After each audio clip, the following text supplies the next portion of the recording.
لا شيء يبقى كما هو.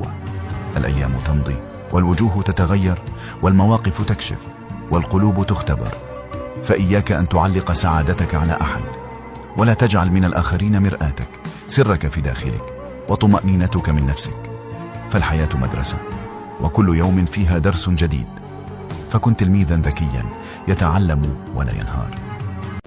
حكمة تقول: لا تصاحب من الناس إلا من يكتم سرك ويستر عيبك وينشر حسناتك ويطوي سيئاتك، فإن لم تجده فلا تصاحب إلا نفسك. الذي يغيب عنك انساه، ومن يذهب لغيرك اتركه لغيرك، ومن يكون مشغولا عنك لا تعطيه دقيقة من وقتك، فالذي تعطيه أكثر من قيمة ينسى حقيقته. عندما لا تعرف ظروف الناس اغلق فمك ولا تتفلسف، فلا أحد يعلم ما في القلوب غير الله. ظروف البشر مدفونة في أعماقهم، فأن لم تعرفها فأكرمهم بحسن الظن بهم. الغلط الوحيد الذي ندمت عليه فعلا في حياتي ولست قادرا أن أسامح نفسي عليه، أني كنت أبالغ في حب الناس وفي مكانتهم عندي، وأعطي قيمة للذين ليس لهم أي قيمة، وأستند على أناس لا يعلمون معنى السند.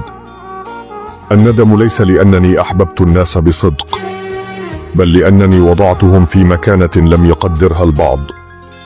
4 إياك أن تخسرهم في حياتك: من أسعدك وأنت مهموم، ومن ناصرك وأنت مغلوب، ومن تحملك وأنت غاضب، ومن دافع عنك وأنت غائب. أنا لا أسكت لأنني خائف، ولا أترك لأنني ضعيف، ولا أبتعد لأنني يائس. أنا فقط أعرف متى أنسحب ومتى أضرب ومتى أجعل من حولي يتمنون لو عادوا إلى لحظة قبل أن يخطئوا.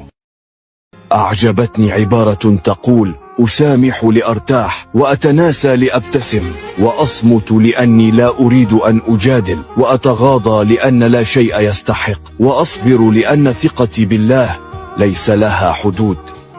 إذا خلعت ضرسك وأحسست بالفراغ تذكر أنها كانت تؤلمك. أما حقيقة الكلام أنا لا أتكلم عن الضرس هنا.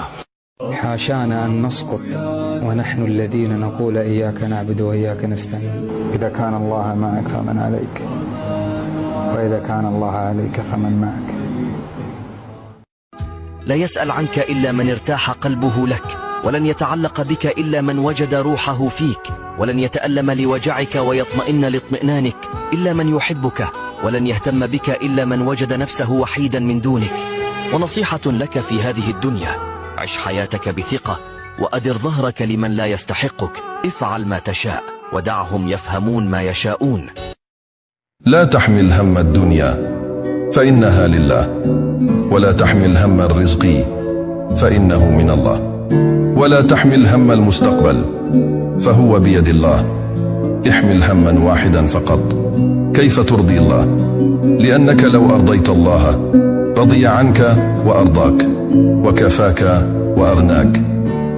ويمضي بنا العمر على رصيف الانتظار، منا من ينتظر فرجا، ومنا من ينتظر شفاء، ومنا من ينتظر غائبا، ومنا من ينتظر سعادة، وهكذا تمضي الحياة دائما في انتظار أشياء قد تأتي أو لا، ولكن يبقى الأمل هو الركيزة الوحيدة التي نتكئ عليها على مقاعد الانتظار. لا شيء يبقى كما هو. الأيام تمضي والوجوه تتغير والمواقف تكشف والقلوب تختبر، فإياك أن تعلق سعادتك على أحد، ولا تجعل من الآخرين مرآتك، سرك في داخلك وطمأنينتك من نفسك، فالحياة مدرسة وكل يوم فيها درس جديد، فكن تلميذا ذكيا يتعلم ولا ينهار. حكمة تقول: لا تصاحب من الناس إلا من يكتم سرك ويستر عيبك وينشر حسناتك ويطوي سيئاتك، فإن لم تجد